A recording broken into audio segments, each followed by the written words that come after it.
Welcome to Politics Done Right. I am your host, Egberto Willies. This is the progressive program that will take the mystery out of politics.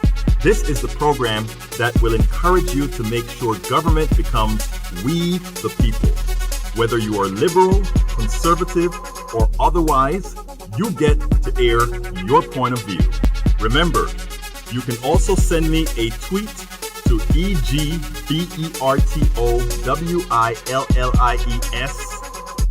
That is, at Egberto Willies. Let us engage. It is politics done right. 1, 2, 3, 4.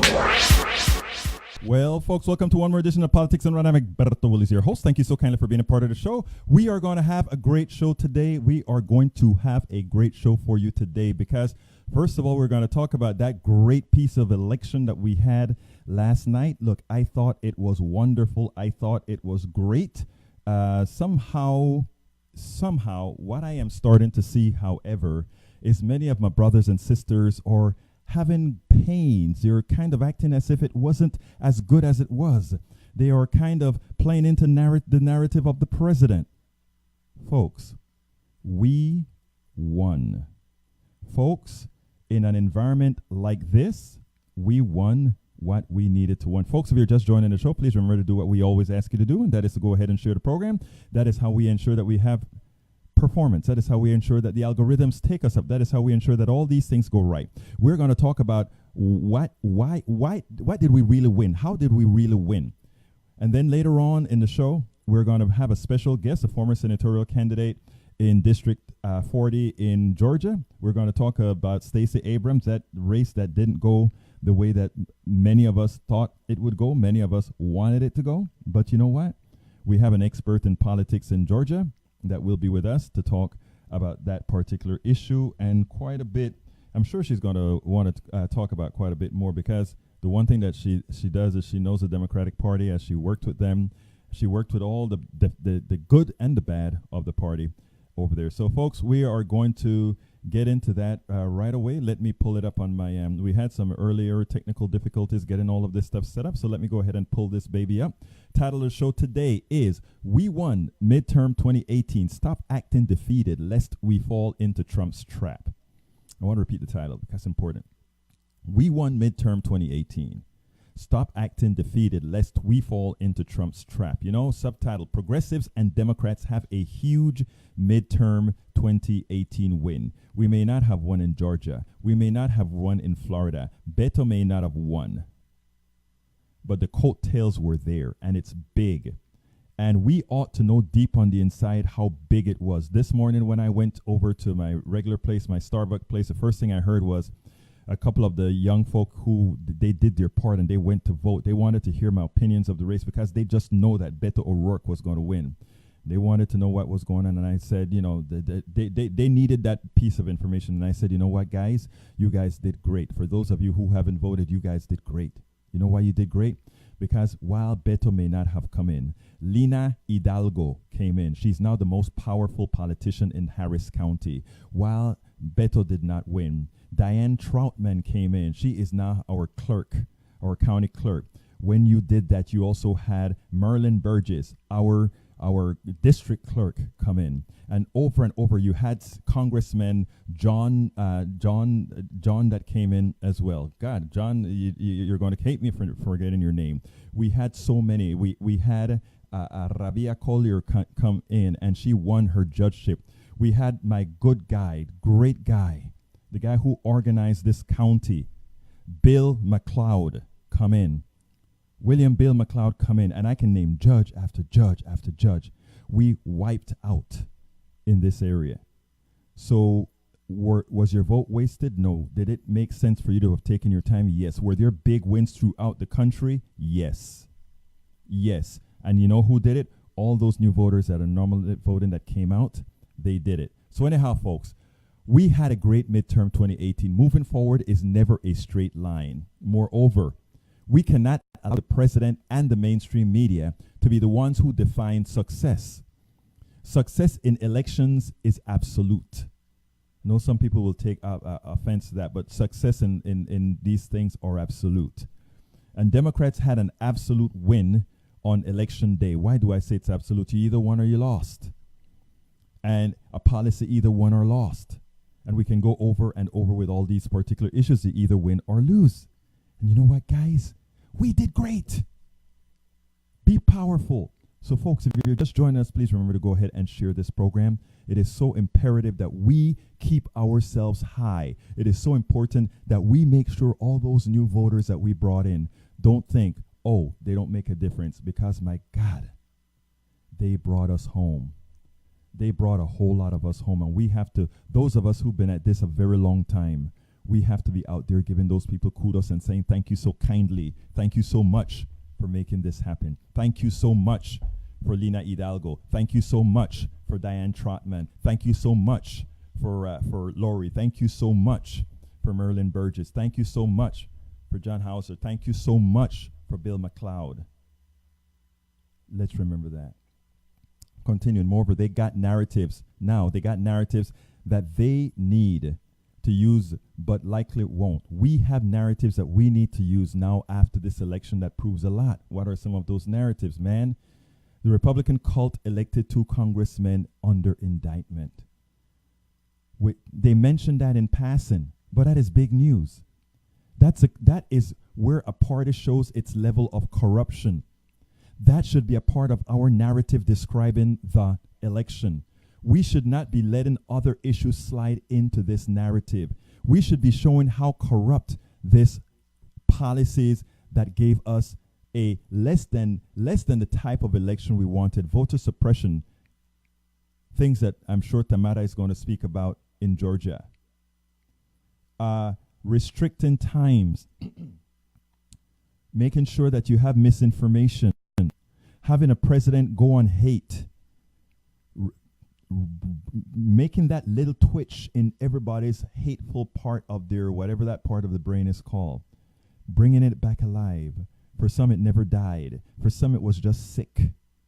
Bringing that hate back. A lot of those folks who won the election didn't win because they deserved to win. They won because hate won. They brought President Trump and a commercial, the final closing commercial President Trump was going to receive, and it said, "Great economy, things are going well."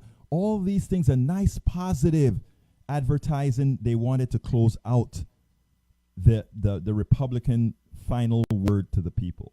And Trump said, no way, that's too dead. We need to get where the people are. Those brown people are coming to invade America. America is changing like you don't want it changed. And then he woke up that bit of hate in folks.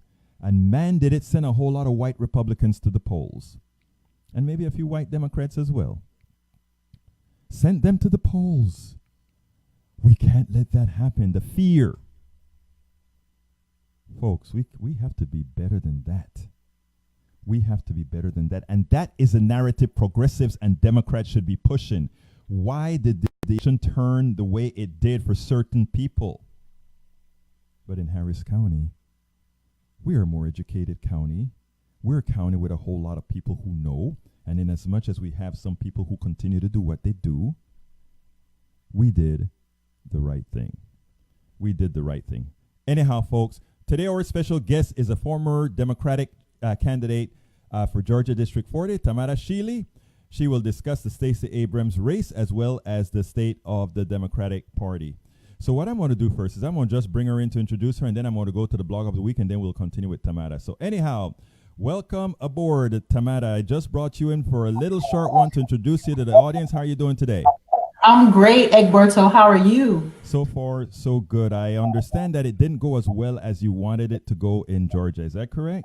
It didn't, but you know what? We're optimistic. We're fighters here in Georgia. And guess what? We're not going out without a fight. And Stacey Abrams still has votes to be counted. So we'll see how this goes. Yeah, I understand that her goal is if she can get it to within a half a point, that means to get him below 50%, that means it automatically goes to a runoff, and then everybody can regroup, and we can take care of whatever lawsuits we have for voter suppression, etc. Is that right? Yeah. And she's about 63,000 votes away from from matching him. So let's see how this turns out over the next couple of days of counting.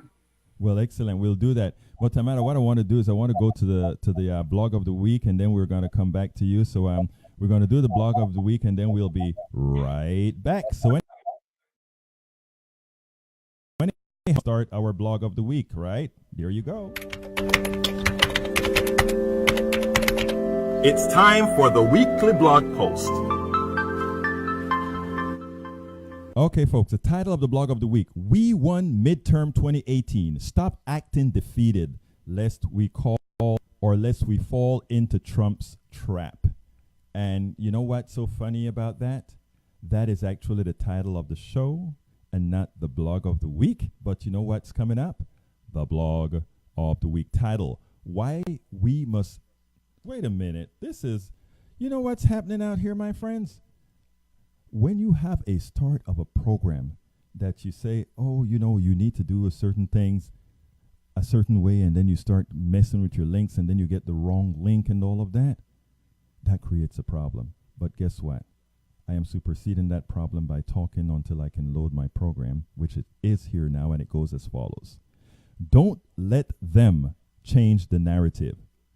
Democrats and progressives won midterm 2018 big. And I want you to keep that in the back of your heads, my brothers and sisters.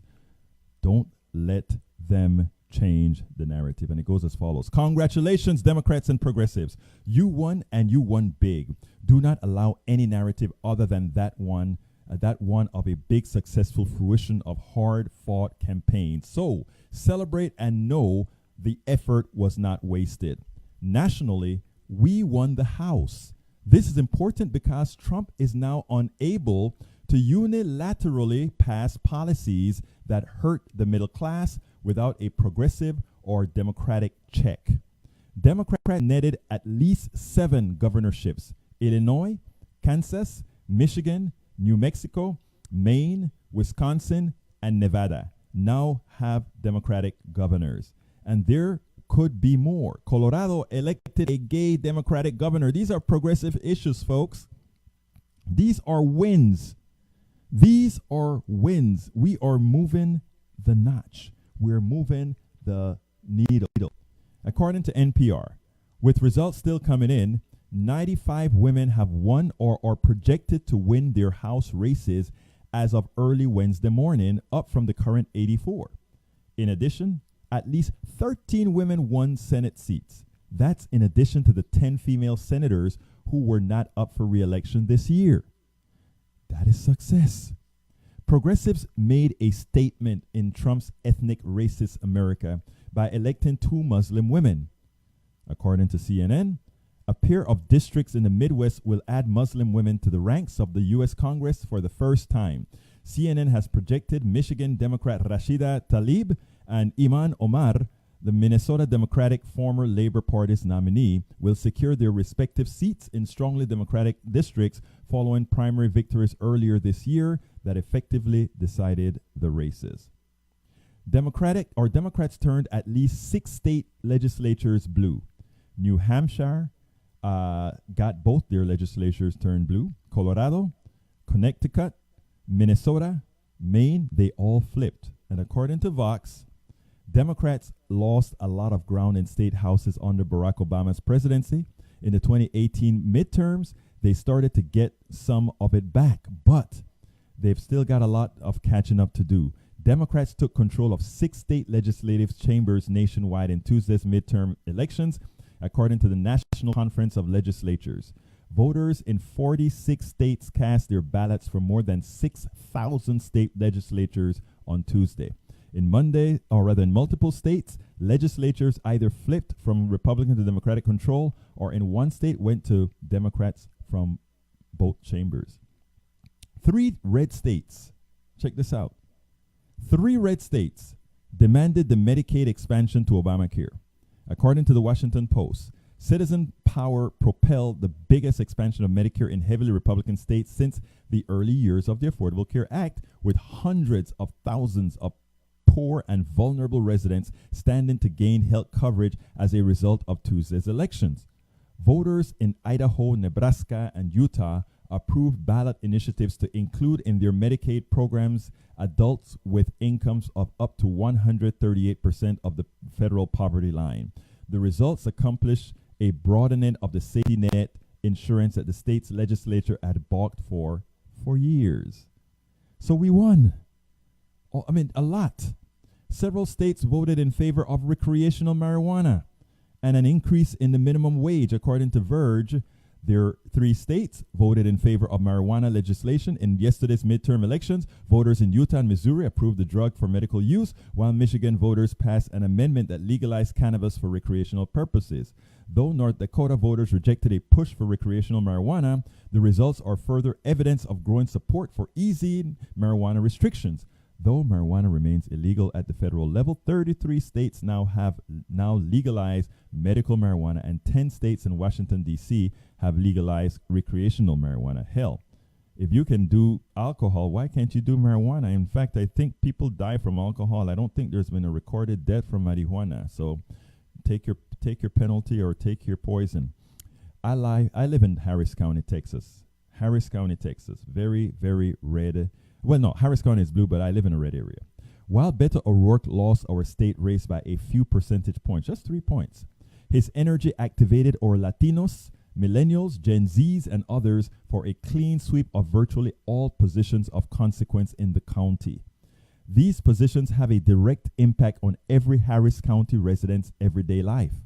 As an example of our success in this very diverse county, the most powerful politician in Harris County is now Lina Maria Hidalgo, a woman, a Latina, an immigrant from Colombia who paid her dues with her grassroots service. I've interviewed her as well several times.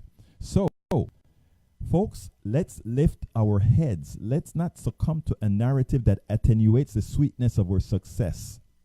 We have activated populations that were either apathetic or thought they did not make a difference, or that no one cared about them. Again, you won, and you won big. Now work to make it not only lasting, but growing. Our work has just begun. The president went on TV because so many Democrats are acting defeated. He went on TV and actually made the statement that they won. And they used, as I mentioned in the earlier part of the blog, that Stacey Abrams, that Gillum, that Nelson, and that O'Rourke lost, that somehow that was the bellwether. I am sorry, it was not. The entire election has to be taken into context, and we won. Bringing back with me at this Tamara Shealey. Welcome back to the program. Now, let's talk about Georgia. But before we talk about Georgia, it looks like we have somebody on the line. So I'm going to ask you to hold, and don't want to keep that person on the line holding too long. Okay, person on the line, come on in. Yeah, this is Keontae calling from the Midwest. You're absolutely right. We did win. I'm starting to see more African Americans come out in support of Donald Trump. Hold 1 second, sir. I want to do also, one thing. I'm having a little problem with your mic, so let me fix that echo first, and then I'll come right back to you. Stay on the line. I need to start talking again, sir. Hello. Is that better? Okay, go ahead again. Yeah, no, I was going to say that you're absolutely right. We did win because I'm starting to see more young African Americans and blacks who's not following lockstep with the Democratic Party. A lot of support for the president, the changes that have made from tax reform, tariffs, immigration control, and so on and so on and so on. So people that think that they have a agenda, an issue, right? They should work for it, just like we're doing here on this side. Okay, so I know that I would love for you to stay on the line for a while and listen to our interaction between Tamara about the election, and then I would love to talk to you later on as far as what you think is so good about what Donald Trump is doing for other folks. Okay, can you do that for me? Well, I try to. Okay, excellent. So anyway, we won't be too long. We'll get into the Georgia race, and then we'll come back to you, and then we'll let you go if you need to go. So anyhow, Tamara, how is it going out there in Georgia? Ooh, it was a long night, Egberto. I think it was a long night across this country. A lot of us stayed up to the wee hours of the morning watching these election results. Okay, I didn't get that. Repeat again. I said, you can't hear me? I stayed up into the wee hours of the morning watching these election results here in Georgia. Now, I tell you what, I know you had your misgivings. We had spoken before about the Stacey Abrams race, and I kind of told you that I think she stood a good chance of winning. I still think she stood a good chance of winning, but you had your doubts. Tell me a little bit about why you had your doubts. Oh, gosh, yeah, because when you have a sitting Secretary of State with his finger on the trigger, and that's how I describe it. I mean, he never did step down in his run for his bid for governor. And he, stayed in the race. And that means the fox is watching the hen house. So I never, I saw this as him staying in place so that he could make sure that things happened the way they needed to happen. And they did. Georgia was a complete sweep on the state level. Like, we lost every statewide race. We won nothing on a. Now, when you say you lost, so there was no there's nothing that came in as coattails of in any district at all. Well, they were all they were. I consider them all coattails. Everybody was pretty much above 45%. They were all riding really close, but not enough to take it over the edge. So we lost, lieutenant governor, secretary of state, labor commission, agriculture, every statewide office, school board, everything was a complete sweep here in Georgia. When you mentioned that earlier, at first I said, that's not a good thing. But then I realized that Texas had the same problem. We didn't win not one statewide office. And that kind of comes when you have the guy at the top, the governor or whatever, when he sweeps and, likely everybody else underneath sweeps. Now, did you guys feel excited during the election that just maybe even with all the voter suppression that was occurring in Georgia, that somehow she stood a chance of pulling it off? I think there was excitement because of she being possibly the first African American to be elected African American woman to be elected as governor. I think that's where the excitement lies. Egberto, you and I had this conversation about, we as a people, as Black and brown people, just having the first president of the United States, the first, we have to get past these firsts that and it becomes emotional. It's an emotional appeal versus something that, I don't care what color your skin is. If you're in this and you have my interest at heart and you're going to fight for me, I really don't care about what color the person is.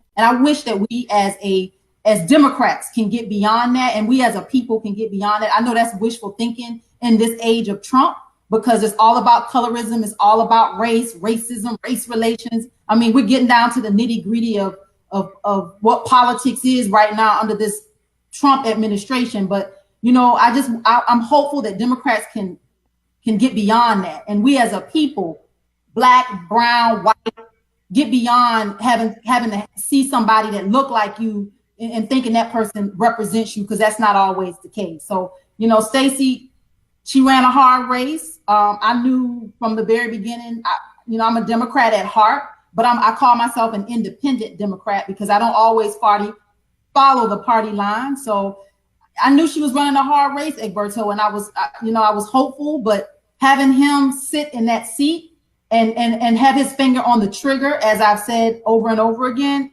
I'm not surprised at all of the results of this race last night. Now, what Stacey did is she brought a whole lot of new voters, and she didn't necessarily change the base, but as I understand it, she brought a whole lot of new voters into the fold.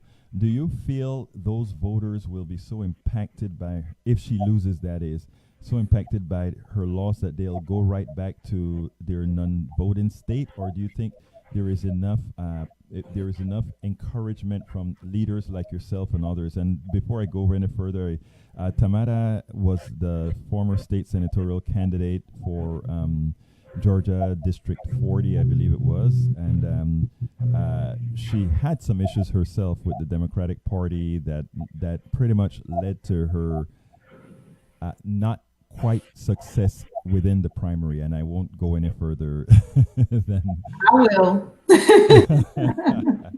Okay, we'll take that on the other end. But do you think that there's a possibility that will affect these voters in, let's say, the next election, given that they found themselves materially affected by something external to them. In other words, they wanted to go vote, they wanted to make a difference, and others put impediments in their way.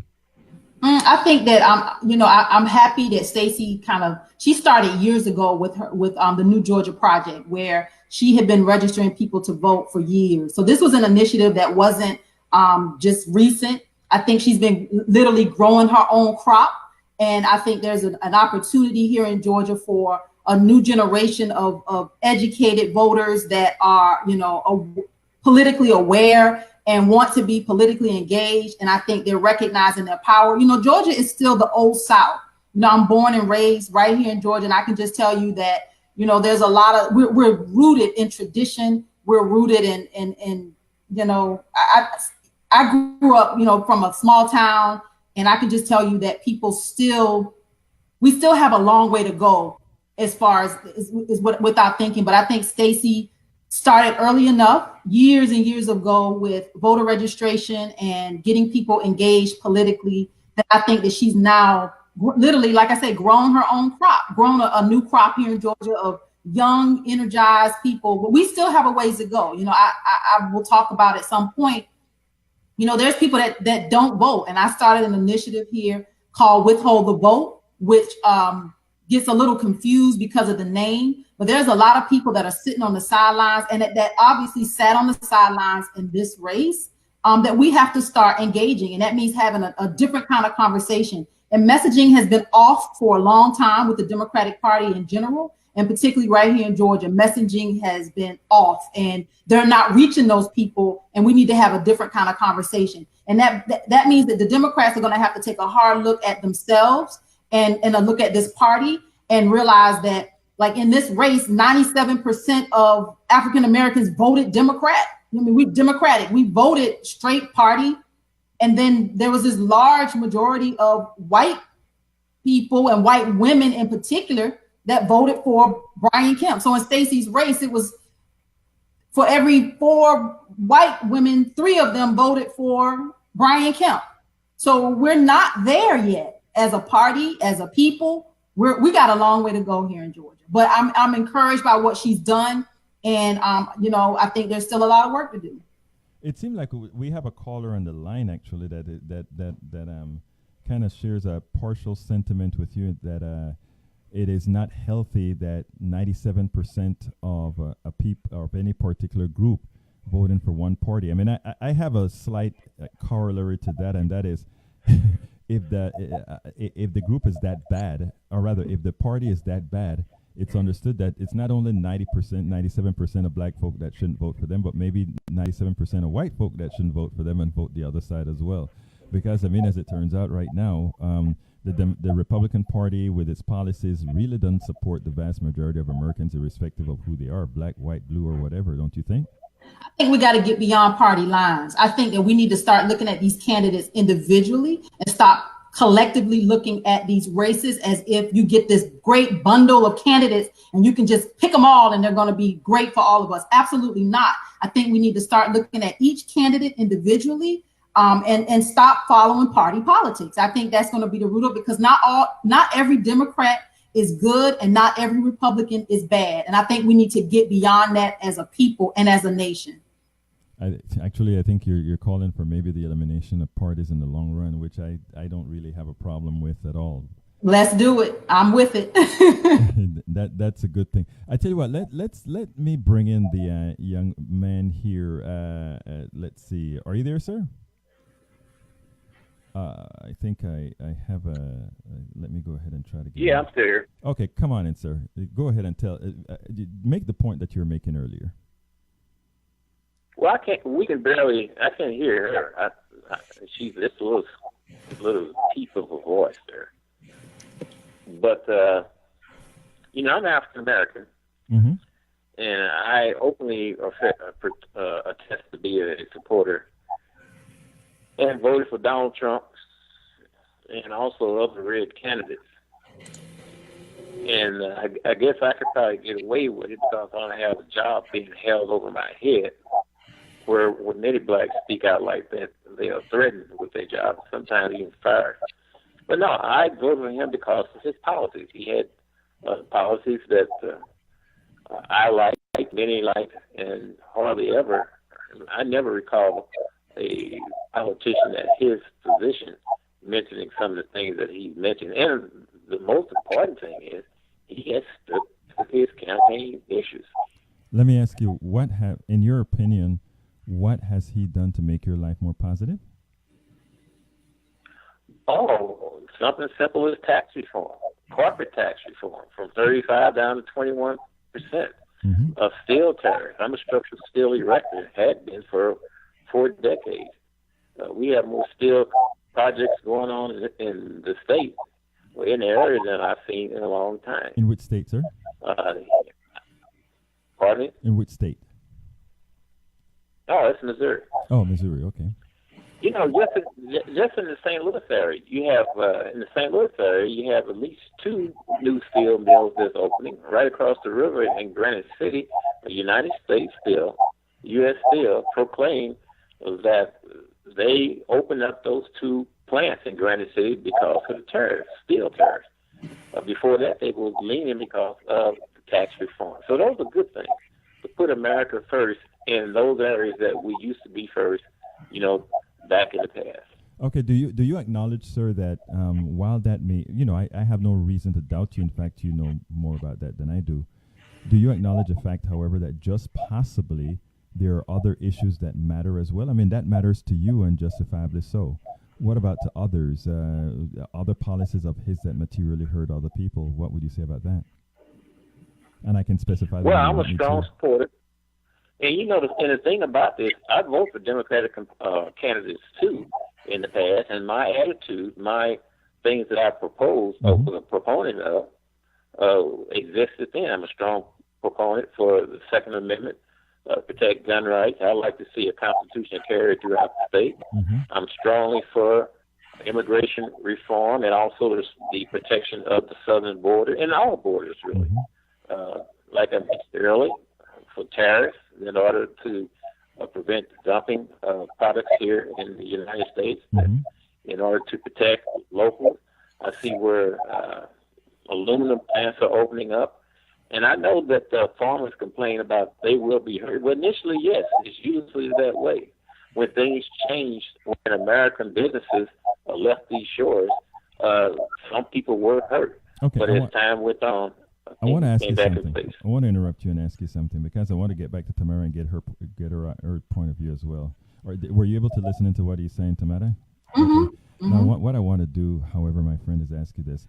For any business person listening to what you had to say, they would have to agree, yeah, okay, if those policies that he implemented made your life better, because you can see it, right? You can see it with the greenbacks that you're putting in the bank and the extra money that you're making.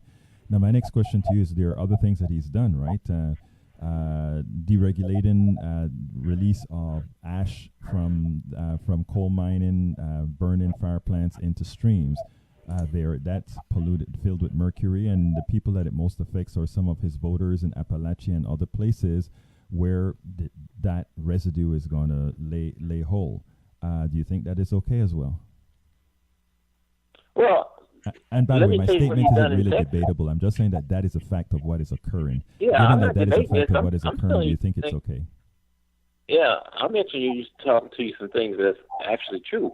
He removed a lot of the regulation off of shale oil production. Look at Texas now. Matter of fact, Saudi Arabia had increased production in order to drive down the price of oil, to try to put shale oil producers here in the United States out of business. They all do that, yes. They did that for about 2 years. Yeah, it's evident. But Donald Trump came in and done what he needed to do, whereas in January, December of 2017, January of this year, Saudi Arabia came forth and made an announcement that they was going to stop overproduction because they could not defeat the business that have spurred up because of Donald Trump's move in the oil and gas. That isn't completely accurate, sir, but I'd like to ask you a question. That isn't completely accurate, but what I'd like to ask you specifically is the question that I specifically asked before. in the process of deregulating, there are certain things that Trump is allowing. More release of benzene into the air, a cancer-causing agent, and most of the people in those areas of the refineries are Trump voters. Ash from coal mines are are now allowed to be dumped into streams, which mean mercury pollution, chromium pollution, and other heavy metal pollutions that hurt mostly again his constituents. With liking his policies, are those policies you would ask him to rescind, or as it matters you like those this regulations? Those regulations, sir, should be handled at the state level first. If the states let that happen, then the states they need to make some adjustments with their state authorities. The federal government can't come in and do everything. But again, it's just like the water in Flint. Humanity, folks. If the state decides that it's not going to do anything about it, should our federal government be the backstop? Yes or no? I think the federal government has a place, but I think that the states also have a place too, because they're more closer on the ground to the events that you're speaking about. Let me bring Tamara into the discussion, because I think that's a I tell you what I'm going to do. Yes. I'm going to hang up and let you get back to the lady, because you won't let me finish what I have to. All right, my friend. Thank you so very much. kindly, buddy. Have a good one, and thanks for calling.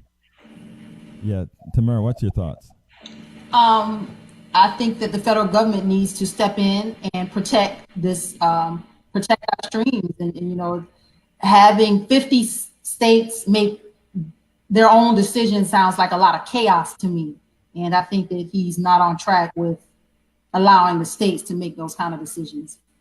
You know, what is interesting is that is what these elections are really all about. And, he's a classic example of what we're talking about, and also of what I call well-catered misinformation, right? Because if you notice, every time we talk about what's occurring with the actual policy, it's easy to say, I want deregulation. It's easy to say those people at the border. It's easy to say all those things. But when you break it down into actual policy that affects people, you then ask the person, okay, exactly, is he really doing what he says he's doing, and he's really helping the people that he says he's helping? And the fact of the matter, I don't think he is.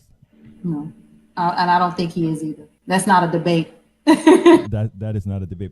Okay, but going back to this election, do you agree with what I mentioned in the blog of the week, where we actually stated that the win? I know in Georgia it was pretty bad, but for all the places that we won across the country, and for all the policies, for all the not amendments, but the things that people voted on, the different change in policies people voted on, don't you think really the Democrats and progressives had a pretty darn good win over the last election? I think that we should be encouraged by whatever strides we make with this administration. I think that this is a tough time politically, and I get very I can get pretty candid about like why the racial component, because I think a lot of this of what's happening in this country right now is race, and I think white people are in a very particular a particular place where they're like having to really look at what's happening, and these are their family. This is their family and their friends and their co-workers that are making, that are siding with Trump. Those of them that are Democrats, they're in this place. And I think that we're just it's a strange place to be in. And do I think Democrats did well? I think we did as well as we could under the circumstances. Do I feel like we need to do better? Hell yeah. I feel like we need to do a lot better. And I think that a lot of this is going to fall on, I think the white liberals, the white Democrats, is going to fall on them to do a lot of this work, because we as a people, Black and brown people, we're pulling our weight as best we can. We're pulling our weight. But when you look at numbers like Stacey Abrams' numbers, where 3 out of 4 white women voted for Brian Kemp, all of those women weren't Republican. Absolutely not. And I think that is endemic within our system right now. I mean, but what do we do about it? I think what we do about it is exactly what we're doing about it here, talking about it, because a lot of times people make that instinctive vote. In other words, it is almost an instinct. I'm voting for somebody. What is ironic is I don't think, well, I can't really say. I remember once in one of the organizations that I was in, This woman, liberal woman, white liberal woman that ran the thing, the organization. We were just sitting down talking, and by the way, we had just gone through centralization of race. We are. This is an organization that really tries to centralize race. It really tries to tell folks, race is a social construct, but we have white supremacy and all this sort of stuff that occurs. And how do we mitigate it? And we have all these exercises that we do to try to teach other people. We're a teaching organization. We try to teach other people how, in effect, not to be racist, or how to counter or attenuate their racism. And after we had our meetings and all of that, we were all sitting down in a big house. And she just mentioned, she said, she didn't particularly like Obama on policy issues. It really was policy issues. And then she, in just passing, she said, and of course, Obama is going to get all the black vote, or he won because he got all of the black vote, something to that order. And then she caught herself because she realized she was speaking to me, and it was like, you realize what you just said. You're saying that the only reason this guy won is because he was black. The reason I brought that story up is because a lot of people tend to believe that that the black vote, first of all, is monolithic. And I'm seeing actually, and it is not a monolithic vote. I mean, there are 15% of people who vote. I think even in this election, I think Trump's folks got about, in Florida, 16% of the people went to the Republicans. Mm-hmm. So it is something that we have to look at, and it's something that I think white liberals in general have to be aware of, that just being called a liberal doesn't necessarily mean that you're not suffering from the same disease that the mass population has, which is something I've written about several times, sometimes gotten torn up on Daily Kos, but something that I think folks need to talk about. And your thoughts on that? Oh, absolutely, Egberto. I think, talking about race is so, it's uncomfortable for a lot of people, but we have to get beyond that, and we have to talk about it, and we have to talk about it from a place of love and acceptance. And when I do a broadcast every Friday, and within the broadcast that we do, I have a white co-host, an older white gentleman, and he and I talk offline a lot about solidarity and what it means to build solidarity across these racial lines, like what that looks like. We have a Latina, she's one of our co-hosts, and this is what America is, and we have to have these hard conversations. And and white people just have to, be uncomfortable and understand that even though you're uncomfortable, we're going to love you through this, because we're going to get to the other side of this together, and that is where we create solidarity.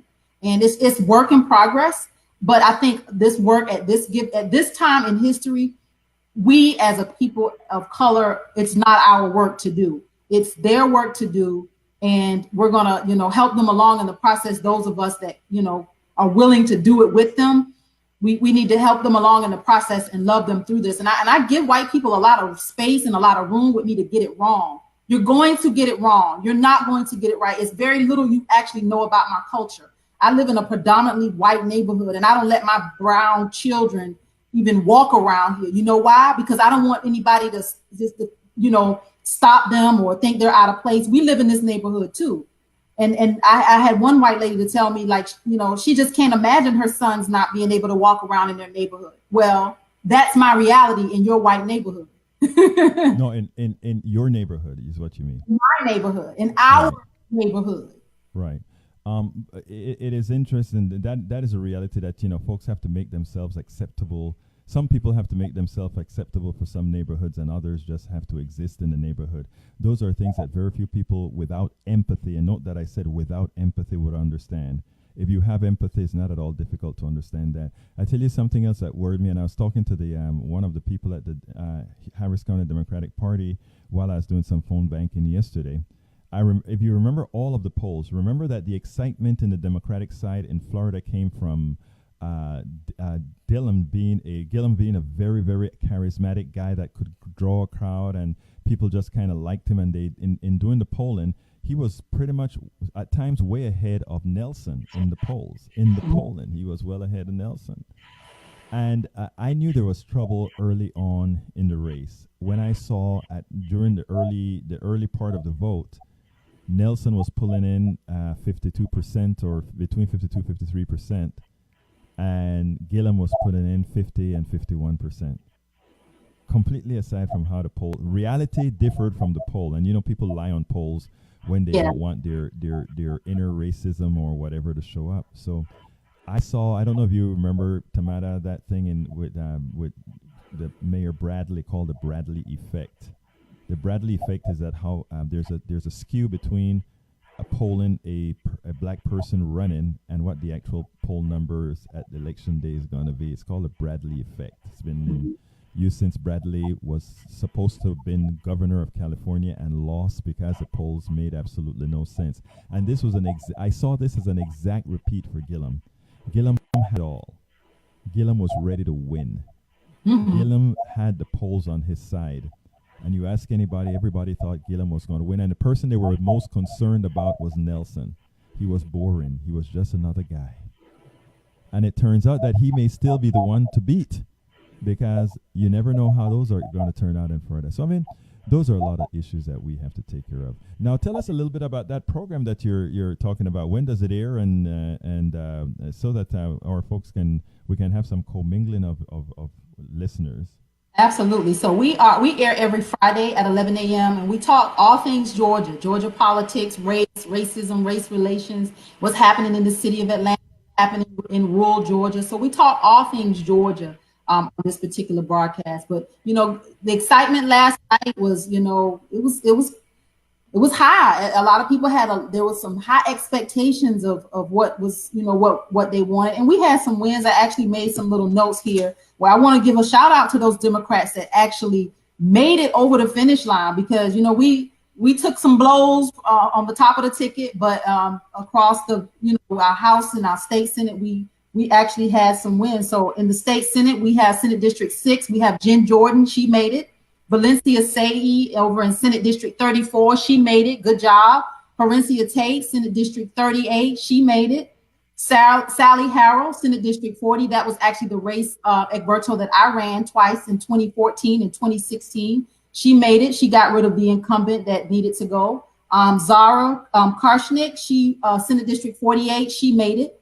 Senator Gloria Butler, who's been in the state Senate for quite a number of years, she made it. She had a Republican challenge. Mary Frances Williams, she made it, House District 37. Erica Thomas, good job, Erica Thomas, she made it, House District 39. Eric Allen, House District 40, he made it. Good job, Eric. He actually was in a strange situation during primary and he made it. So good job, Eric. Michael Smith, House District 41. Mary Robichaud, House District 48, she made it. Angelica Kosh, House District 50, she made it. Josh McLaurin, House District 51, he made it. Good job, Josh. Betsy Holland, House District 54, she made it. Good job. So we got some wins. Michael Walensky, House District 79, he made it. We have over in House District 80, Matthew Wilson, good job, he made it. Scott Holcomb, who's been in the House for quite a number of years, he made it. House District 81. Pam Stevenson, House District 90, she made it. She's been in legislature for a number of years. She had a Republican challenger, good job.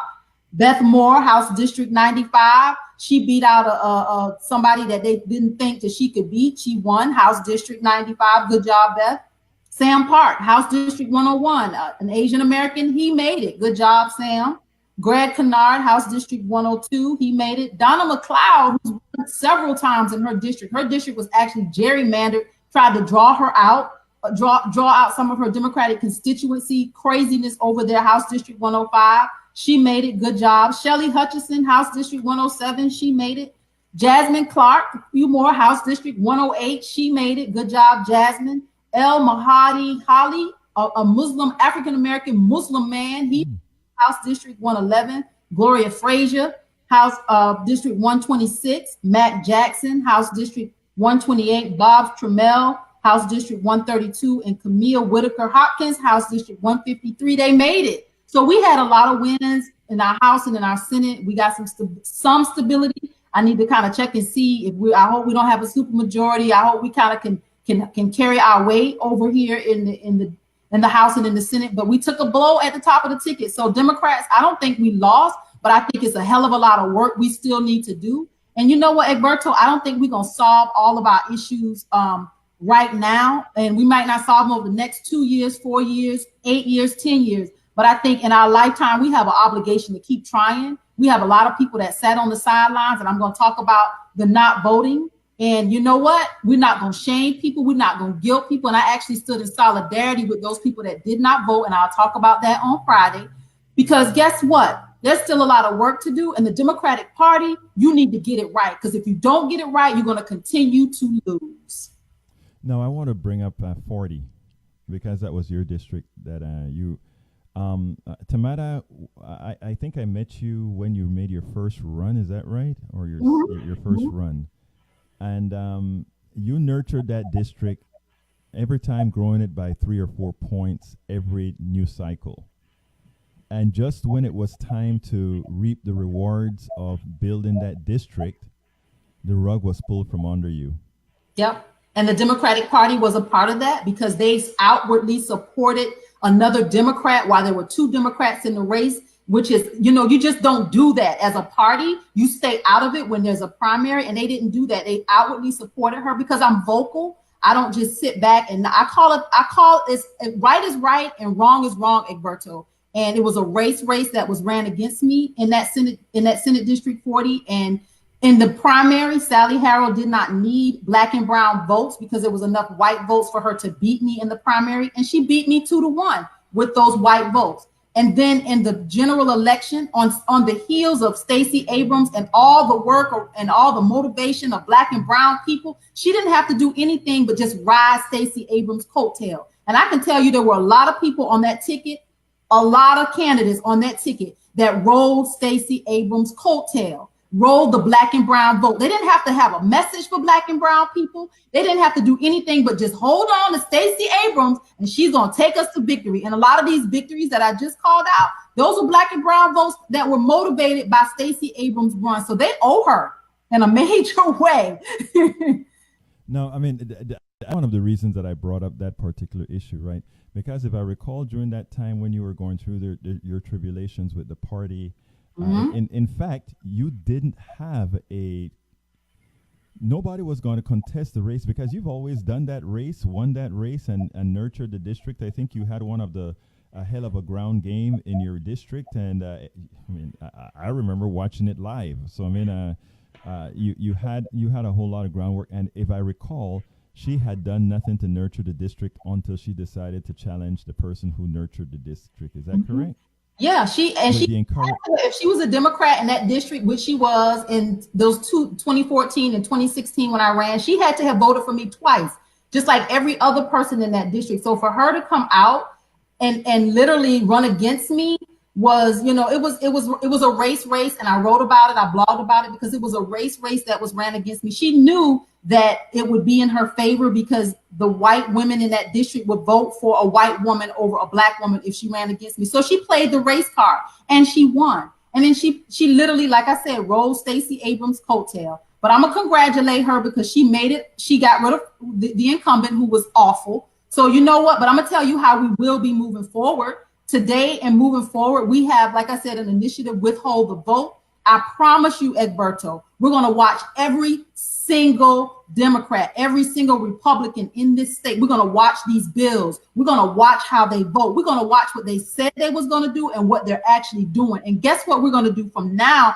until 2020, when we have the next primary? We're going to be calling people out. If you rolled Stacey Abrams' coattail and you said you were going to do this and you were going to do that, and you made promises, and even if you promises, we're going to follow you, we're going to monitor you, and we're going to call you out every single time, because when it gets to primary again, Democrats are not going to be confused about who to vote for.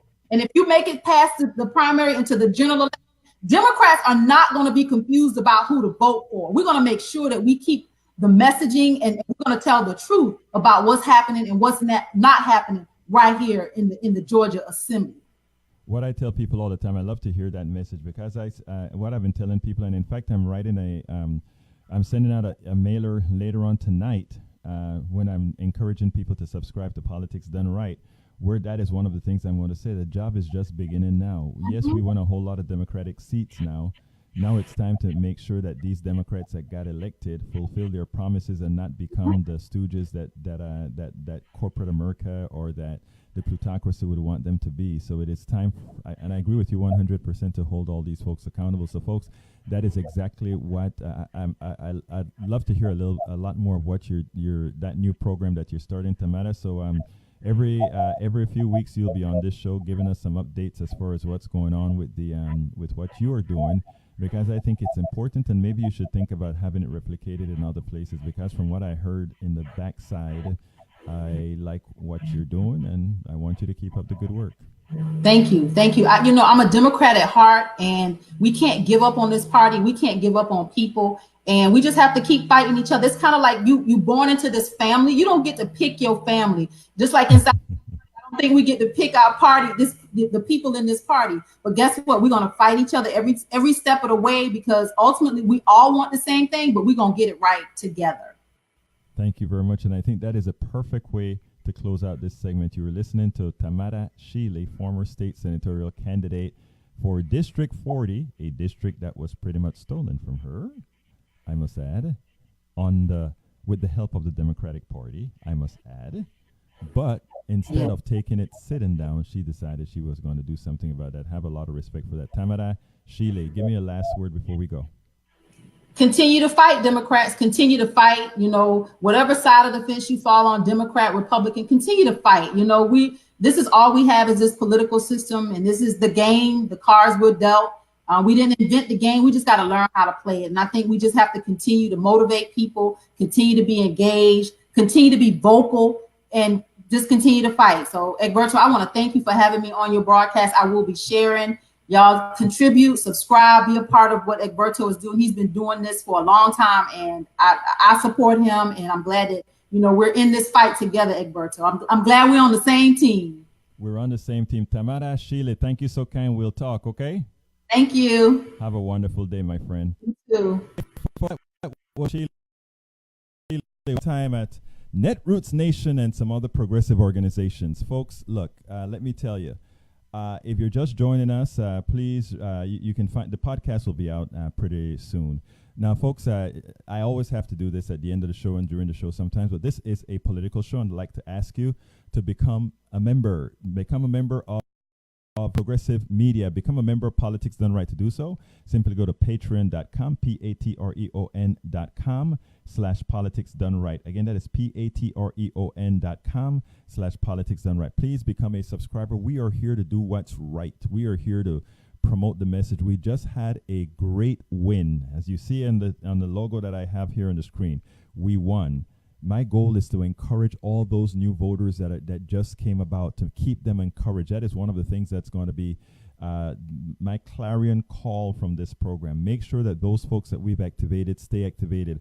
I went to my Starbucks today, and one of the first things I wanted to do was to talk to those young folks who just went out there and brought other people to vote and did their part. I wanted to talk to those folks because I know when they saw Beto didn't win here in Texas, that they would possibly be down. And my thing to them is, don't be down. You know why? Because we really won. I mean, Beto did a part. Beto played a big part in bringing Harris County and cleaning up in Harris County, where we won elections that matter, elections that influence you. That is part of my job. Part of my job is to tell the truth, inform, and also to keep spirits up, because spirits need to be up, especially in these days. So please remember, folks, to go to patreon.com, patreon.com/politics done right. And please support independent media. Again, if you listen to how the coverage was done yesterday, if you listen to how Beto was covered yesterday, if you listen to how we were dealt with as voters yesterday, more than ever, you understand why there is a need for independent media that really is there to support you and not some corporatocracy or some plutocracy. So please go to patreon.com, patreon.com/politics done right, and let's make sure we stay on here. Thank you so kindly for being a part of the show. You have a wonderful, wonderful rest of the day.